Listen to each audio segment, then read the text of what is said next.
welcome to Project Recovery, a podcast about addiction. More importantly, it's about recovery. I'm Casey Scott. That's Dr. Matt Woolley. Adjusting your chair. I can't get comfortable. What's going on? I don't know. Some days you just can't. You know what I mean? Are your underwear riding up high? No, it's the chair. I've told you about my new expensive underwear, haven't I? Yes, many times. It's crazy. They've been a game changer, bro. Yeah, what do you call them? Sacks. Sacks, yeah. There's a little pouch. Right. And like at first I was like, Do you only need a little pouch? Or? No, I know there's a pouch. Okay. There's a pouch. And at first I wasn't sure that I was going to dig them. Yeah. But I'm telling you. They hold you nice and tight. They're good. Yeah. They're good. No, I'm down. I should get some. You know, from a guy coming from the biggity-biggity-o, right. O-Town. You know what I mean? Yeah. Yeah. Yep. I was a little hesitant. Yeah, you know. To buy the fancy underwear. Yeah, that's a little fancy for O-Town. But I got them. Have you seen my hat? It says O-Town on it. You like that hat? It's hard not to notice. Do you like that hat? I do. What? I got you an O-Town hat, bro. I love it. Sweet. We could be the O-Town bros. That's right. There you go. The Woolley family is from Ogden. Yeah, and you got a big head because you're a doctor, so you probably have to adjust that a little bit. It could be a genetic problem, but yeah. There you go, buddy. All right. Oh, yeah. O-Town. That's what I'm talking about. Hey, so recovery gives me many blessings and things that I would never have if I didn't get sober. That's true. For example, yeah, I'm at the gym today. Mm-hmm. I'm working on my fitness. Every day. Doing my crunches. Yeah. The phone rings. It's my son. Now, normally my son doesn't call me in the morning. He's pretty self-reliant, gets himself off to school, and everything's good. So he calls me, and I'm like, ooh. It was probably early, right? Yeah, it was about 8:15 if it was, 8:20. Okay. And I was like, ooh, I wonder what's going on. So I pick it up. I go, hey. He goes, hey, Dad.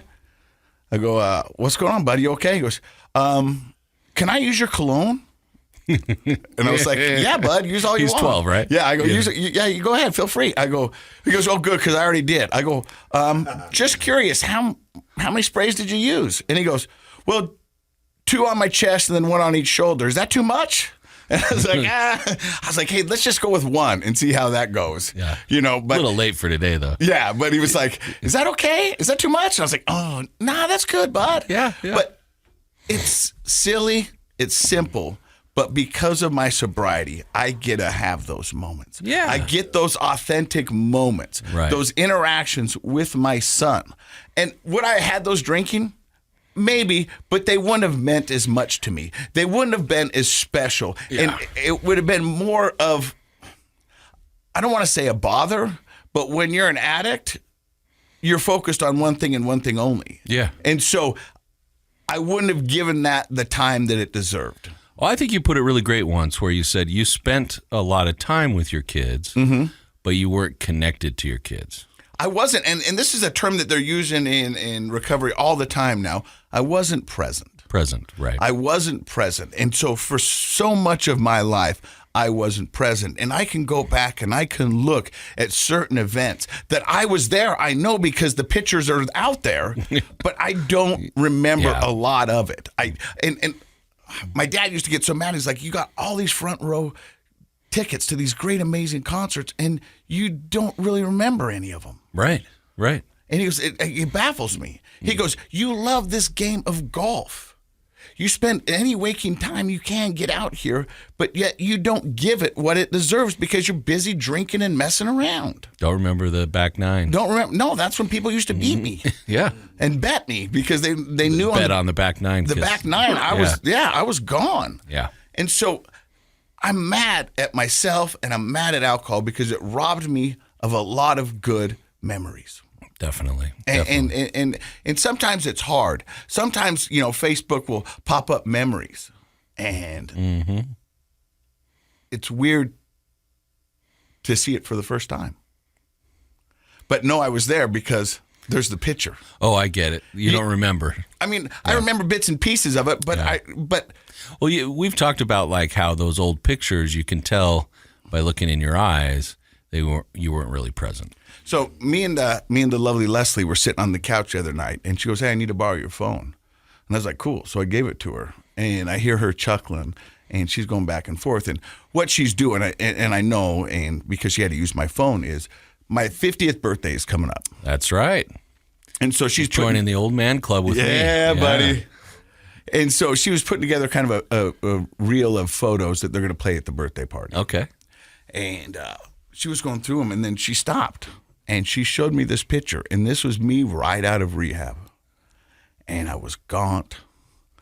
My eyes were sunk in. There was no life in me. There was, but there wasn't. Right. You know what I mean? There was no joy. Right. There was no excitement. Mm-hmm. It was just surviving, and it's crazy to think that was only 5 years ago. Right, it took my breath away. Does it seem like a different lifetime in some ways? It does. It seems like a completely different life. And you go back 20 years, I can't imagine how I lived like that. I really can't. Mm-hmm. And I know I wasn't living, but it's insane. So every day I am gifted so many things because of sobriety. Yeah. And that's what brings me to my next conversation I want to have with you before we introduce our guest, Vili. The term alcoholic. Mm-hmm. I struggle with it. I've had listeners of the podcast reach out to me, and they struggle with it. And if you watch referring to yourself as an alcoholic. I am Casey Scott, and I'm an alcoholic. Right. I'll say it because it is true. I have just certain issues with the stigma, the label, and everything that goes along with it. Right. I respect this disease. I'm afraid of this disease, and I do everything I can never to get myself back in that situation. But I choose to look at the positive and focus on recovery rather than on the past. And, that's what I kind of want to do. And so I've got this email that this young lady wrote to me. And she goes into great depths about it. And I asked her, it's like, hey, do you want to come on the podcast? And she goes, I'm not ready yet. I will when I'm ready, but I'm not. And I respect that. But she sent me this text, and she goes, the term alcoholic and the disease of alcoholism create fear that you'll always crave alcohol, forever have to use willpower to resist it. Spend the rest of your life just trying not to drink, because our idea of an alcoholic is someone who will struggle with alcohol for the rest of her life, assumes a lifetime label, and is stuck in fear. Mm-hmm. And there's a lot of good words in there, and there's a lot of good sentiment. And I stuck in fear. I think I get what she's saying, is that the emphasis on the problem part, the being an alcoholic, maybe is a motivation based in fear, and maybe in the beginning that's what a person needs. Yeah, right, is a little bit of fear of that disease, and not that we ever want to become complacent, but I get that point.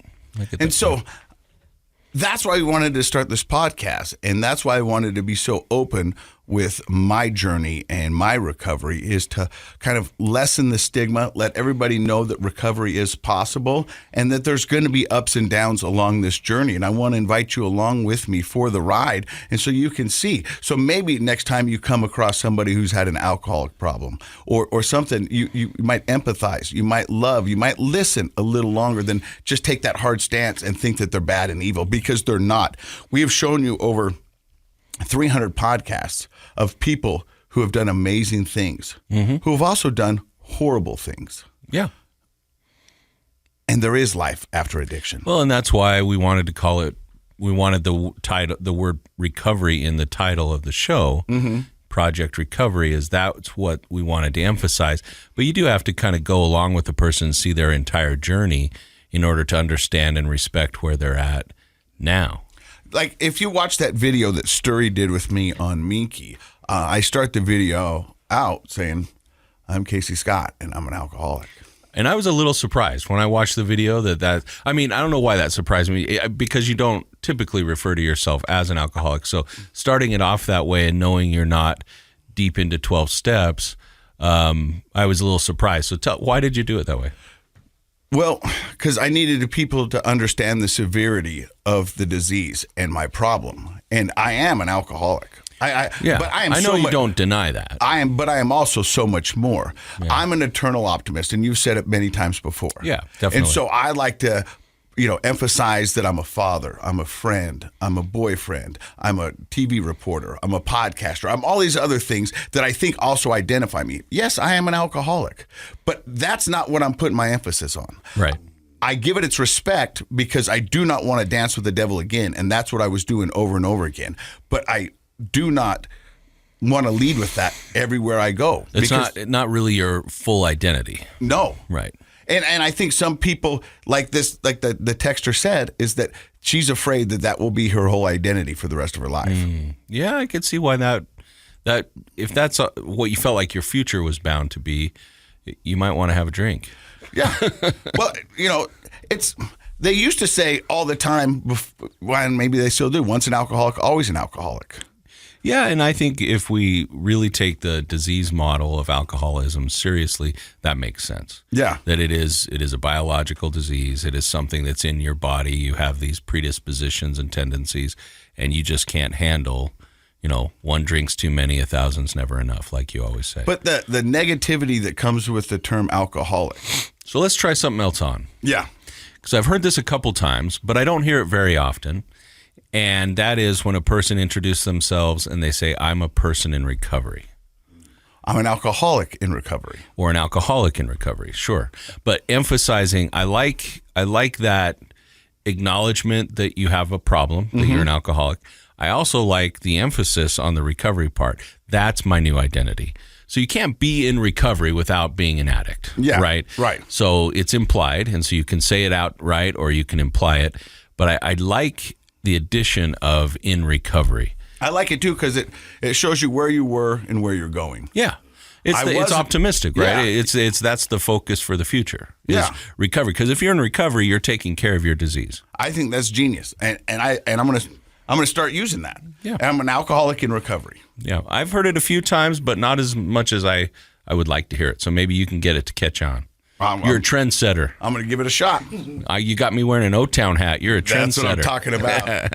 Hey, the gravelly voice you've been hearing in the background. Yeah, it's our new friend. Vili. How are you, buddy? How's it going, y'all? Vili, what's your last name? Last name is Auelua. Yep. That's what it is. Yeah, you're not even going to try. No. Names are my kryptonite. They are. I was going to try it, and then I was like, Anderson. If it was Smith, maybe. Vili, how long have you been sober? I've been sober for 509 days today. 509 days. He knows it to the Congratulations. Yeah. Thank you, man. We're going to hear your story and how it all began with Vili coming up. You're listening to Project Recovery.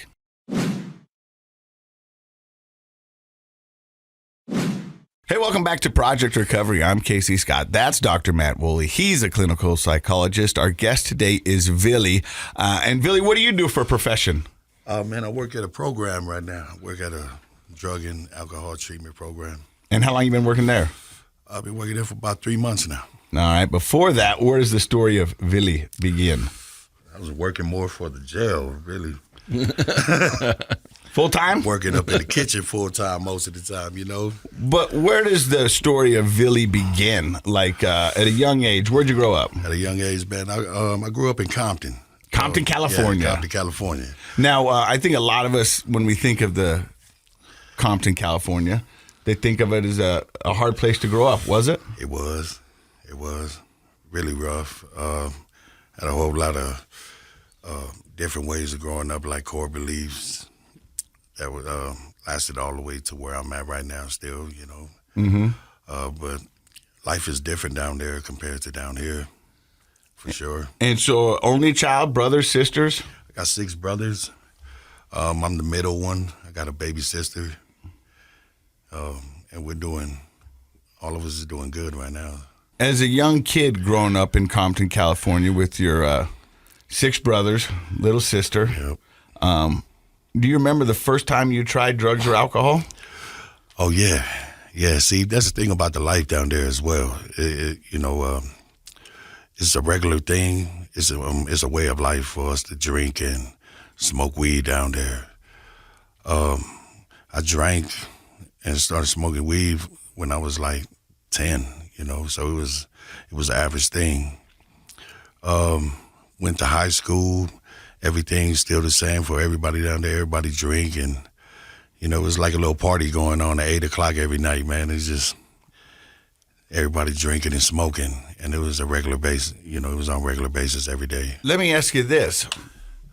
And for the average person, they'd say no, but did it seem normal to you? Yeah, it did, because that's the way life is down there. It's a little bit different down here compared to down here. When I had got down here, like, I really got a chance to see that, hey, you know, I had a problem, you know, and out of all that time, I didn't know, because it was the way of life. So you went through elementary school, junior high, high school, just kind of doing what you thought was normal. Yeah. Never really got in trouble? All the time. Oh. All the time. All the time. Went to the penitentiaries a couple of times, touched some of the big ones. But out of all that time when I was in there, man, it was just, I didn't realize alcohol and weed had something to do with it, you know, because it was a regular thing for us. Did you think weed and alcohol were drugs? Nah. Because everybody drank, everybody smoked. And, you know, long as we didn't do anything that was hard, like weed or heroin, you know, because it's against our rules down there coming up, you know. We ain't supposed to touch nothing big. So alcohol and weed was our thing, you know. But it always, like, when I think back on it, man, every time I went to jail, man, I was always drunk. I was always high. You know, when I went to prison, I was always blacked out drunk, you know. Why'd you go to prison? Started robbing people. Like on the street or in their house or both? Both, you know. Down there, like the way we get money down there, we wasn't really selling drugs, man. It was just really just, you know, sticking them up type Taking of stuff. it. Yeah, straight up. That's what it was. So it seems like your early childhood was... Gang banging. Wow. Yeah. And that was my whole life. Everybody in my family, everybody I knew, we was just all, you know, I come from a real background of a whole city of gang banging people, you know. And that's how we was. That's how I was raised. So, you know, you've talked about until you came here, you didn't realize that it wasn't normal. Yeah. So let's talk about some of the... Did you ever get married? Yeah, I got married when I got down here. Okay, so when did you come to Utah? Back in 2014, when I got off when I got off parole for the first time down there. My brother was down here. He had his own scaffolding company, and he was the one that paid for my lawyer the last time, because it was my third strike that they were almost trying to strike me out of.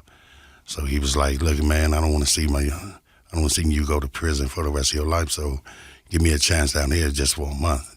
So I came down. I didn't like it at first because, you know, life was slow, man, and I was like, "Oh, man, I'm going back." But when I seen how easy it was to make money down here, I said, you know what, let me get this another chance, because that's how it was. It was like 1980s down here compared to down there.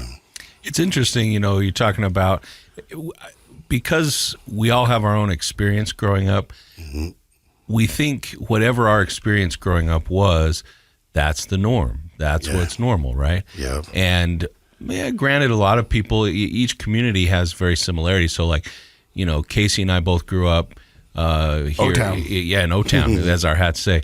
Morgan and O-Town, but very similar upbringings. You know, like if we talked about what was normal, it would seem normal. And so it's interesting, I think, for people who grow up in maybe a place like Utah to hear, and they really need to believe that your experience was normal for you. Yeah. And that was that as a young kid, elementary school, you start smoking, you start drinking. There isn't really a thought about that that's a bad thing to do. And the lifestyle of being in the gang and all of that was pretty normal. Were there other things, like what role did school play in your life? Did you stay in school very long? Not too much. The rest of my brothers was all ball players. But it was kind of harder down there because, you know, people was getting killed left and right, and all my friends, like... Look, I don't... And if I sound ignorant, I apologize, and I don't mean to. The stereotype seems to be when you come from somewhere like Compton, California, you've got a couple of choices. You either gangbang or you get into sports and use that as a way out. Yep. I mean, am I wrong? Nah, you're right. And so for some who have the athletic ability or the tenacity or whatever it may be, the drive to get into sports is a way to get out, or the others go, hey, this is what we do. And you either get on board or you get left behind. Just like that. So it sounded like that, you had some siblings that chose the athletics and you decided to go the gangbanging. Yeah. And that's how it was for a very long time, man, until I had to sit down and really think about, am I going to spend the rest of my life in prison down there? Were you catching some pretty heavy charges at the time, or was it mostly drunken disorder, burglary, which seemed pretty heavy, but... Well, at the time, it's just a little bit of both, just going back for scouting type of stuff, Mm-hmm. But most of the time, they want to keep gangsters off the streets, so they keep them on there's this thing called gang files, where they just automatically come and get you if you're not doing whatever you're supposed to be doing. You just throw you right in the pen. Like probation violations or not doing your community service or whatever it may be. Whatever it is, yeah. They just throw you in. And if they had this thing down there where even if you smoke weed, well, weed is legal now, right? Mm-hmm. But they had this thing where you just get caught with any kind of drug, which was weed, right? Mm-hmm. Throw you in there for like 32 months, Wow. And I did 3 of them just off of having weed. So it was like, I kind of felt like the system was a little bit wrong on that, And maybe it was. Maybe it was. But you said you came here in 2014. 14. And your sober days only 509 days. Man. So it sounds like you found a way to get in trouble here in the 80s, which we call Utah. I sure did. It was, I came down here and just started moving down here, man, like, because it was one thing that I knew how to do really good, and Slanging? Yeah. I'm slanging a little bit too hard, but I knew how to do it to where I had everybody in what you call it, cahoots with it, to where, because it ain't nothing for me to pay them a little bit, something off of some extra that I got, just to keep me safe. Everybody played their part, and that's how I kept it for like about 5-6 years. They called me 3 times. I had 3 when I got to my 3rd distribution. Judge Hogan wasn't going for it. They was like, "Oh, we're gonna sit you down." And down here in Utah, if you get caught with your 3rd one, they got this thing called criminal career, and they sit you down for 15. They sit you down. Well, it's 15, but you end up doing 10 years. I ran into a lot of OGs that did 10 years off of it. So I'm trying to dissect this. Yeah. You come down here. Your brothers went athletic route. You went the gang route. You did get an education, but it was education in the streets. That's what it was. And when you came to Utah, you did the thing that you know the best. Yeah.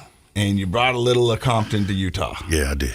And so you start slanging and start dealing. And after the 3rd time, the cops found you with distribution, meaning you were selling to many people. Many people.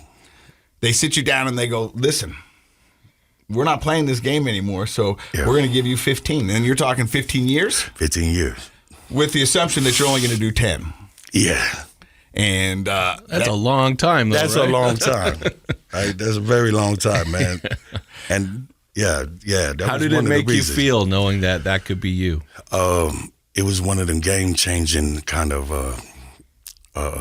phases that I went through on that one, because what came with it was a really bad feeling, so bad that I had a nightmare one morning. Right, I woke up, but the nightmare felt so damn real that I was in prison for the rest of my life. Right, and it felt like I was in prison for the rest of my life. So I woke up and I was like, oh man, something got to give, because when I got married, I love my wife, man, down here. My wife is she got my back all the way, and she's a good person. She's a good person down here, and she went to college and stuff like that. So,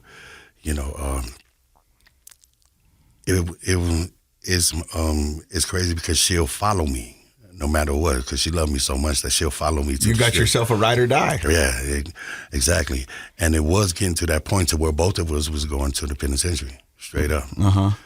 And I was like, you know what? Forget this, man.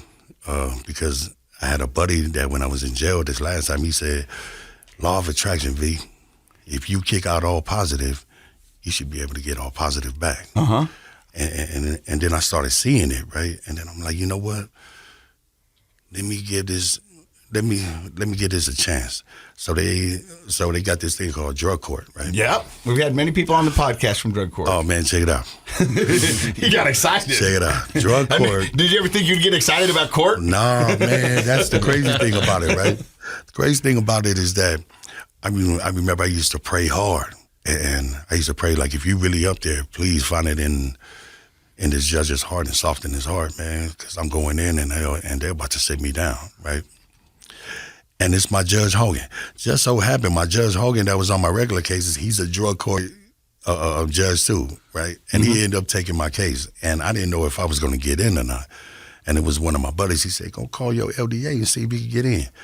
I said, man, I'm going to the pen, man. I ain't worried about it. He said, just go call. It ain't going to hurt. So I went and called him, and he said, oh, man, you ain't never had drug court? I said, nah. He said, all right, we're going to screen you.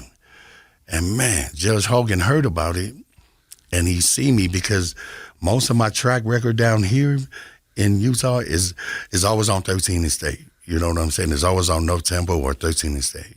All of the dope spots. So they like, all right, you know what? He has a real problem.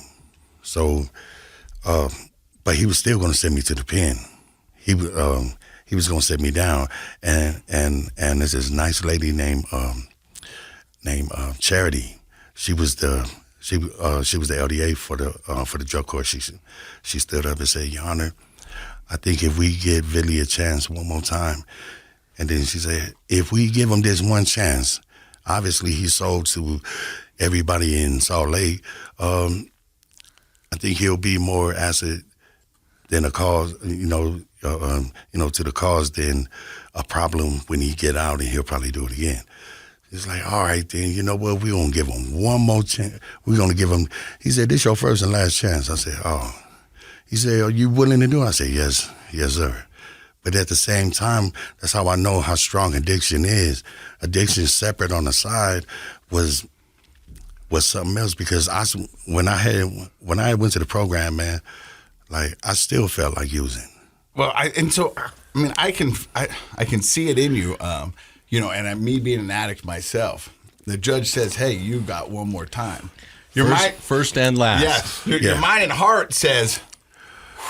Your addiction goes, it might not be over. Yeah. You know what I mean? That's the way the addict brain does. It's like, we might have another run at this. And we just got to figure out how to navigate in this world. And that's the thing about addiction, is that's how maniacal it is. Finds a workaround every time. It does, huh? It is. Because that's what you're afraid of. You're like, I'm going to get this first and last chance, because that came out of the judge's mouth. And he told me if I mess up again, they're sending me down. Yeah. He goes, but the addict part of me is like, we might not be done.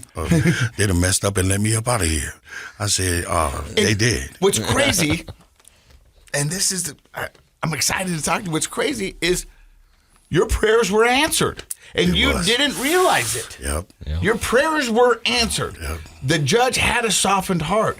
Yeah. Charity stood up to you like an angel and gave you what you wanted. Gave it to me. You know what I mean? Yeah. And you're walking out, and you're like, I can't believe they gave it to me. You asked for it. Yeah, I did. So did you end up going into just drug court, or did you go into an inpatient treatment facility? I went to the inpatient. I went to the inpatient program, what's called it, to the Haven, where I work at now. And that's where all the magic happened for me at, because it was there that I have really had to sit down and really, really listen, because I knew, now that I'm thinking about all the dopamine that used to run through my mind, right? It used to flood it, right? I realized that me thinking that I know a lot, that's where that came from. Think I know it all, thinking talking and all this and that, character defects and all this, right? And I realized that that's what it was. So I started meditating. I started meditating every morning, because I realized that what that did was shut my mind off.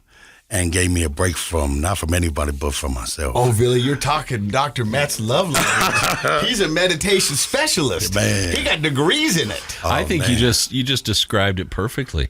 You take a break from yourself, right? Let that mind quiet. Isn't that a special experience when that happens? Beautiful thing. Yeah. It was one of the most magic, one of the most amazing thing I could ever do for myself, man, because it really, really helped me to really sit back and really get close to a higher power, because I didn't know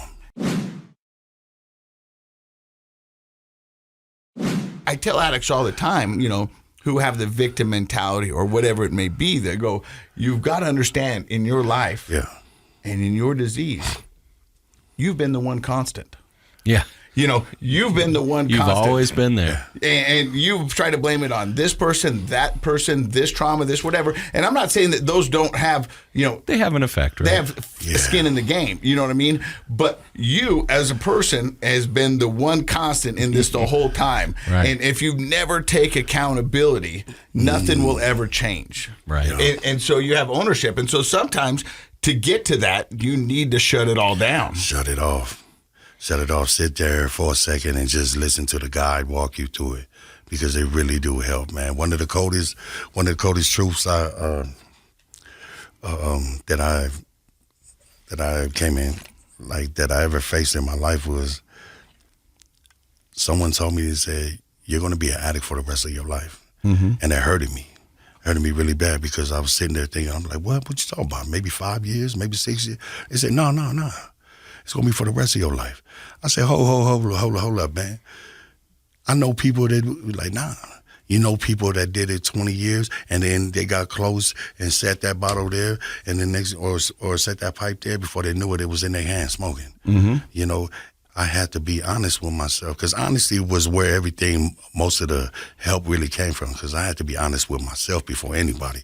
So when I sat there and just put it all together, because I was sitting there thinking, that I knew it all when the truth was the truth.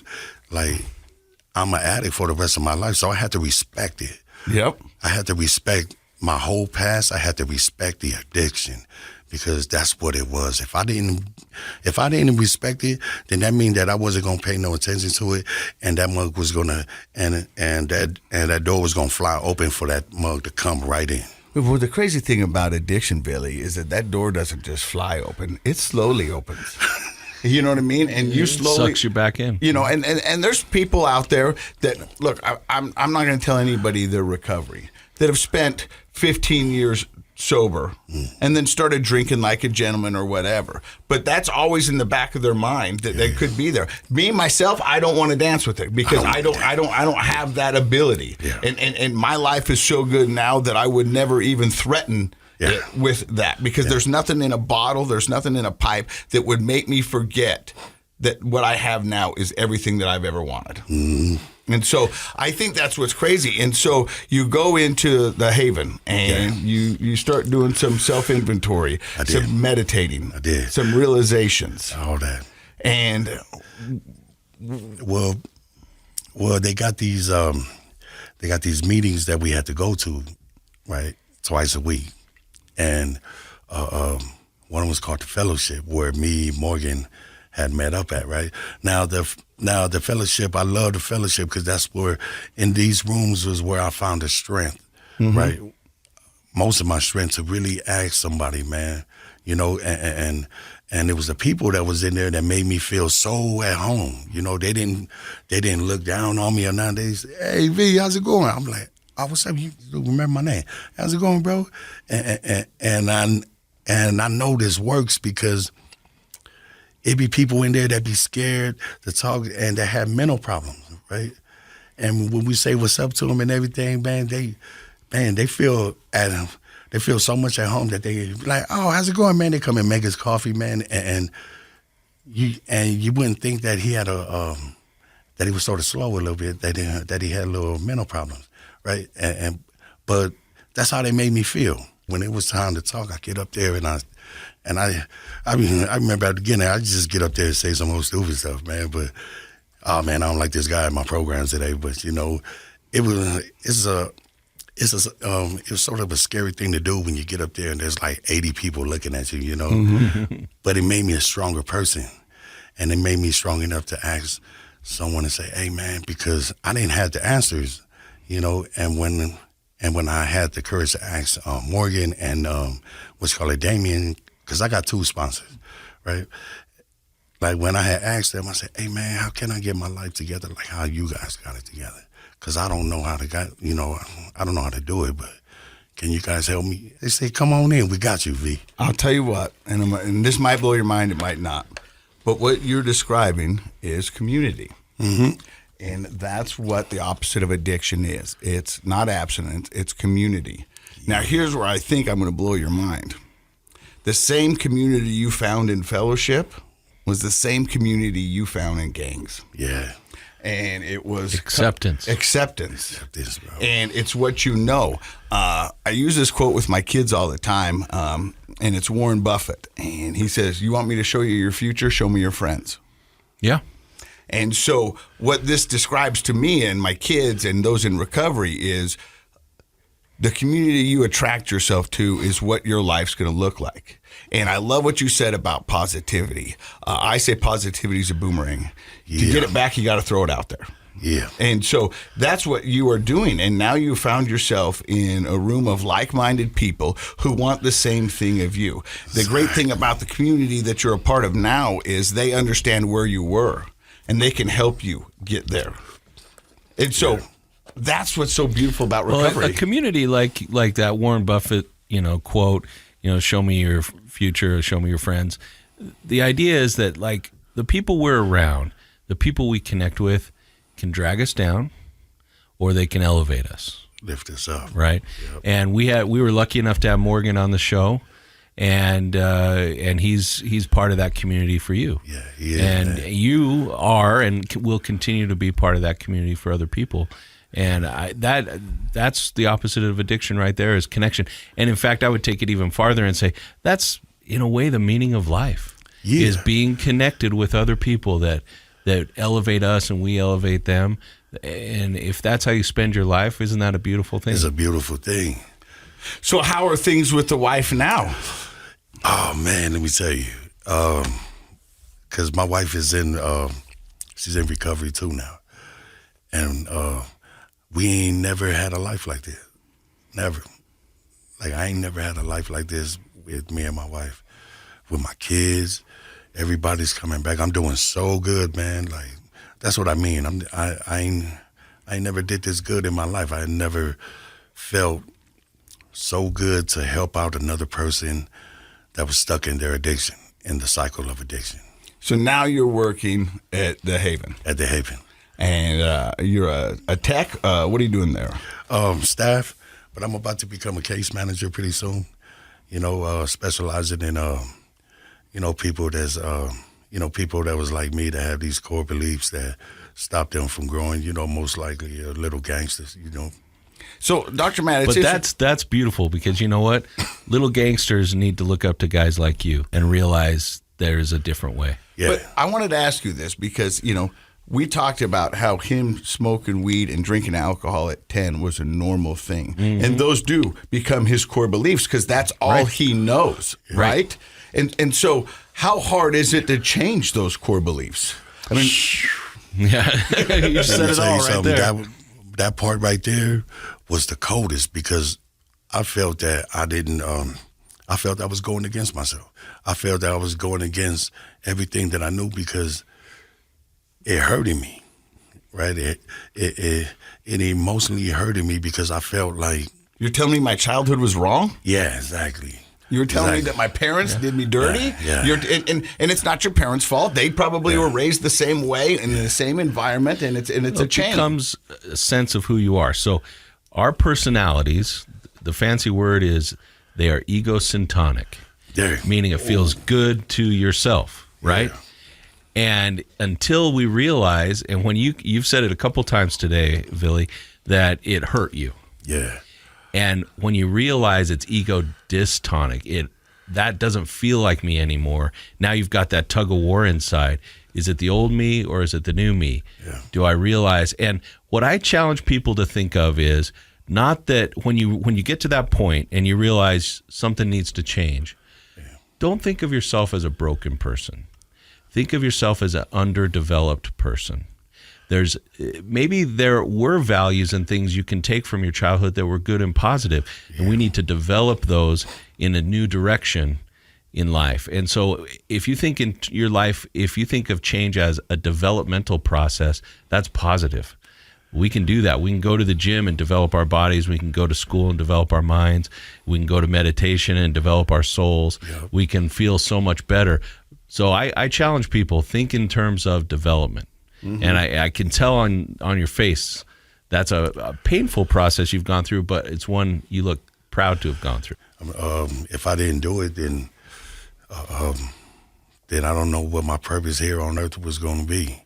Because there's been many times where I felt that I could have bit the dust, but I was still alive. And now I see why, because I have a purpose of helping people. Helping people straight up. That's what it is, just helping out the next person that was just like me, help them get out of it. And, that's what it would, that's what it is, because it's a evolving kind of state that you go through. You probably see people in that painful situation that you used to be in, right? I do. And what's amazing about a guy like you, Vili, is even in Utah, we have, parts of the state that have gang problems, and you can be a game changer for some of those guys and some of those kids to go in there and go, hey, young blood, I know. Yeah. I was there. I've been there. I've done that. You know what I mean? And I can tell you what it's going to look like on the other end. Either they're going to send you down for 15 or you're going to die. Well, you're going to die. You got two places where to go.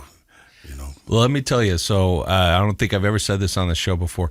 Before I went to graduate school, I was what was called I was working, living in Provo, just graduated from undergraduate, and I was a residential treatment parent. And they would send kids that were in gangs. They had been busted, and they had a choice. They could it was like sort of like drug court for kids. Okay. They could go live with a residential treatment parent and go to like a special school to get their high school diploma, or they could go to juvenile hall and get locked up, and they could make the choice. And so we would have these kids come in, and there were a whole bunch of us that were trained to be residential treatment parents. And the best, I had some good experience. One of those kids I'm still in contact with today, and it was a great experience. But the best residential treatment parents were people who had been gang members themselves, because they could really talk to those kids in a way and help them understand you're headed down the wrong path. Instead of somebody who hadn't had that experience like me telling them that, they're just saying, oh yeah, of course he thinks that. Yeah. But when you speak to those kids, it's going to be an element of truth that they can't deny. Yeah. And you're perfectly placed to be able to do some good work that frankly other people probably can't do. Yeah. And that's a special calling, I think. Thank you, brother. So, Vili, what does life look like for you today? Oh, it's beautiful. Beautiful. I'm about to graduate on Monday, drug court. About to graduate IOP next week.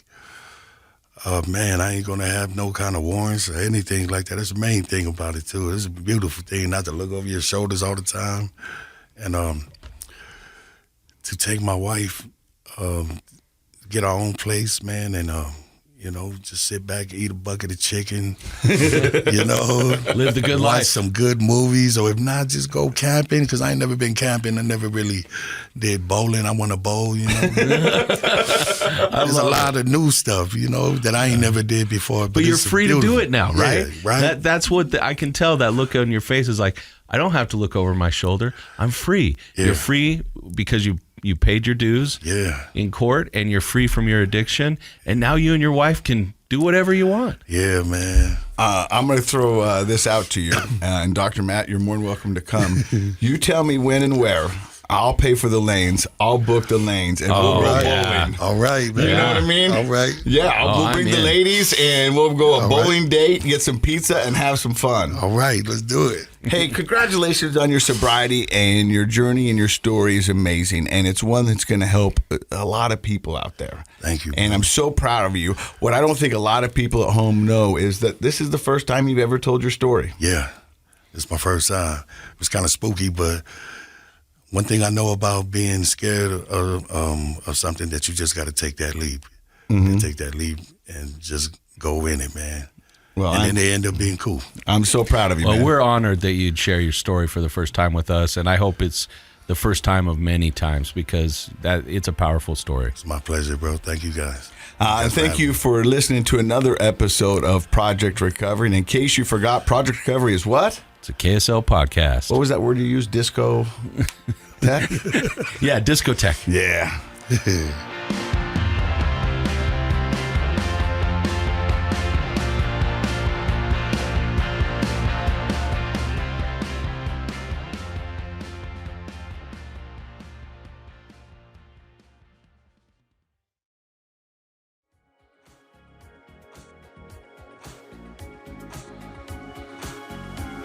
The contents of this program are for informational purposes only. The program is not intended to be a substitute for professional medical advice, diagnosis, or treatment. Always seek the advice of your physician, licensed therapist, or other qualified health provider with any questions you may have regarding a medical condition. Never disregard professional medical advice or delay in seeking it because of something you've heard on this program.